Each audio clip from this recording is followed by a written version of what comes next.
Welcome to Random, Rambling, and Rhetoric with TJ Mercer. That's my TT.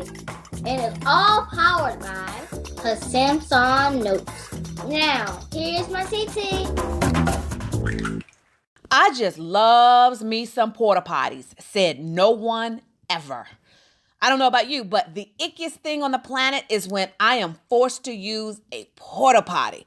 I try to hold my bladder until the last possible minute. And what about nasty public restrooms? Ew, public restrooms plus kids. Parents, what do you do as soon as you take them to a public bathroom? You make them hold up their hands and forbid them to touch anything. Then you get in the stall, there's no toilet paper or seat cover, you handle your business, come out, and then there's no soap or paper towels. Lord have mercy, Jesus is just not a good situation all around. Fortunately, there's the restroom kit, a full bathroom solution the size of a lightweight deck of cards. A deck of cards, y'all. I keep one in my purse all the time just because it's complete with a full patented oversized toilet seat cover, enough toilet paper to cover the essentials, plus wet wipes for your tushy and your hands. The restroom kit is a don't leave home without it necessity for your road trips, you going camping, the beach, festivals, basically any restroom that ain't yours.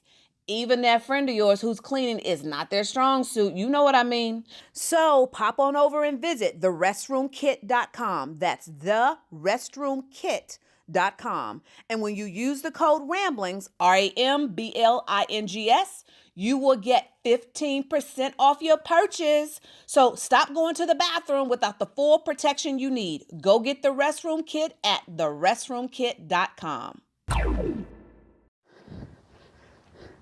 Hey, it's your TJ.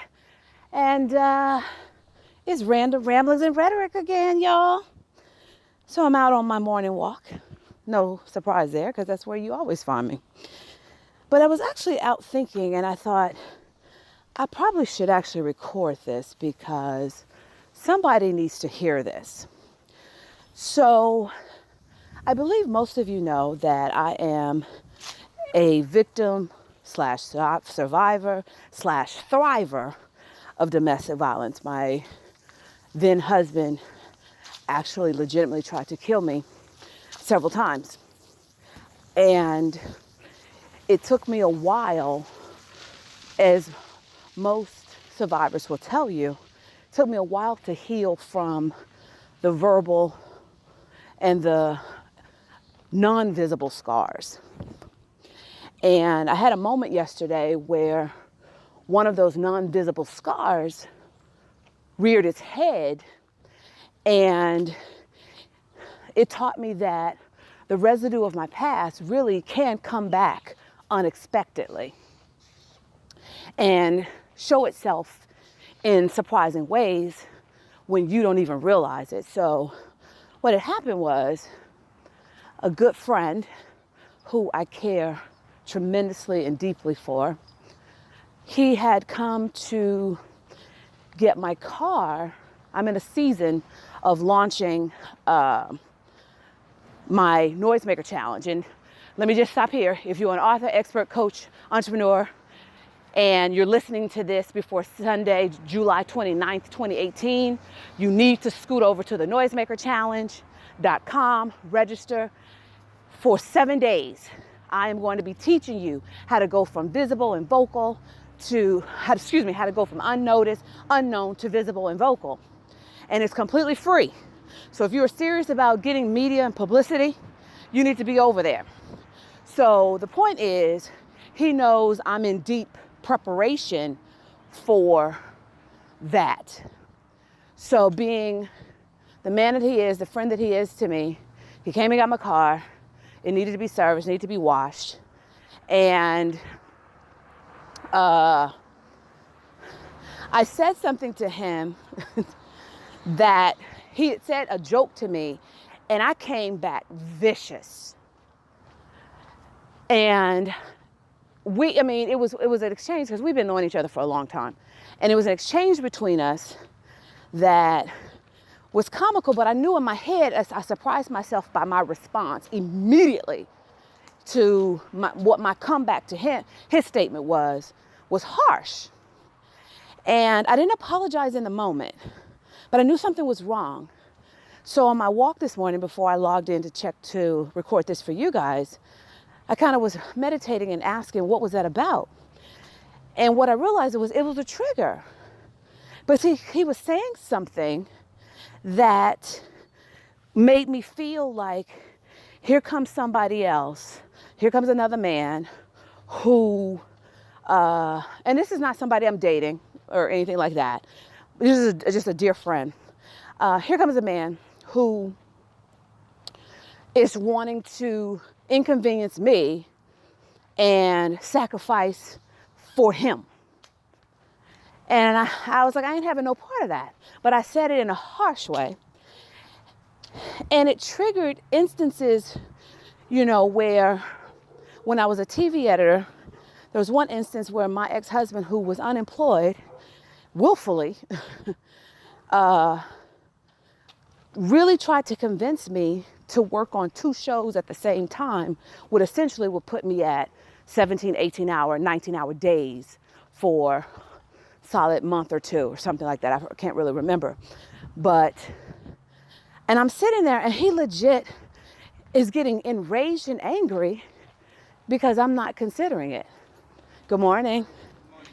And did I actually mention, remember I said the part where he was willfully unemployed? Convincing me that I had a responsibility to be a team player in the house, to work 2 shows because of the financial burdens that we had. But this is the same person who went out and bought a $10,000 Breitling watch, but expected me to have a conversation and a joint partnership over buying a $50 gift card for my niece for her birthday. So I ended up working on the 2 shows, but not because of the pressure from him. It was because I really wanted to do the other show. It was for the movie Kung Fu Panda. So I really wanted that street cred on my resume. And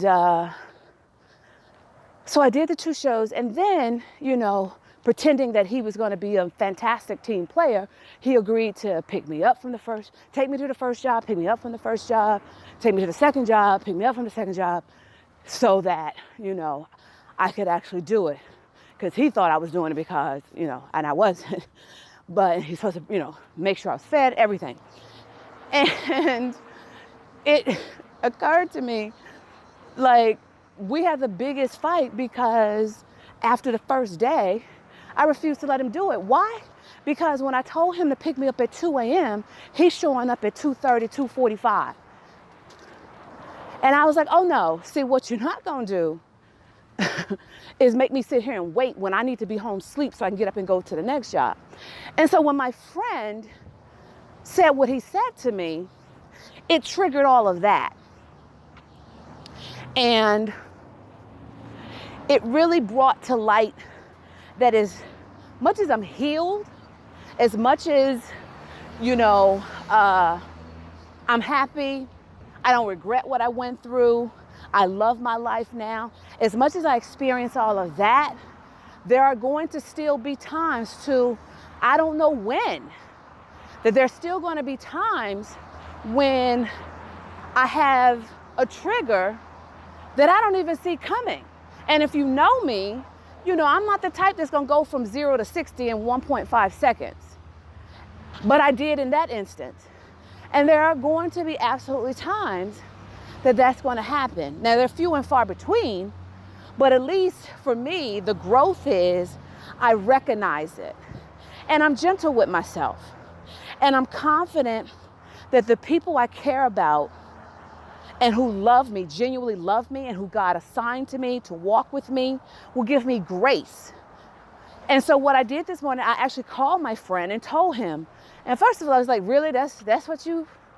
Dude, I didn't even think about that. I wasn't even fazed. We laughed. But he said, but I'm glad that you recognized it for yourself. And so that is what I want to leave with you. That is what I want to leave with you, that there are things that you have survived in your past. You've healed, you've moved on, your life looks drastically different. And yet, every once in a while, something when you least expect it comes through and on an unconscious level takes you back to where you've come from. And for me, you know what? That's okay. Because again, like I said, as long as you recognize it and grow from it and you don't stay camped out in there and you realize that it was an uncharacteristic reaction to the new you, don't let people make you stay camped out in that shame. Don't let people make you stay camped out like, oh, I thought you had evolved. I have, but I'm a work in progress. And here's still one area that God is going to have to help me with. And so I've really settled that my next husband, because I do want to get remarried, I want to have another shot at this thing called love, respect, empire building, kingdom building. I do want to have that. That my future husband will recognize, okay, maybe I just stepped into an area that I need to help her heal from. Maybe I'm uniquely called, that this is the one area that God left undone because it was my job to cover her in that area. And I trust and believe that the husband that God has for me, he will be equipped in that area. No different than I am equipped in an area where he's lacking, where he's still hurt, where he's still not fully recovered. He's functioning, but he ain't completely healed in that area. And God will give me the grace, the insight, the ability to not be hurt and take it personal, but be a calming balm over his pain. And I think that's what God would have in any marriage, especially when you're old enough to come into marriage with life experiences and quote unquote what we call baggage. So that's my heart. I wanted to share that with you guys. And again, July 29th, 2018. Or if you're listening to this in 2019, because I usually do it around the same time every year, just check out the noisemakerchallenge.com. And I promise you, if you give me 45 to 60 minutes every day for 7 days, I'm going to show you really how to get serious about media exposure for your book, your business, or your brand. Until then, check yourself before you wreck yourself. I have no idea where that came from. Subscribe, review, share, and go out and make God smile. Today, I'm going to go make him laugh. Talk to you later. Well, that's it. Hopefully you enjoyed what my TT shared with you. And like she always says, let's go out and make God smile. And don't forget to hug somebody. It's T2 Mercer signing off now. See y'all later.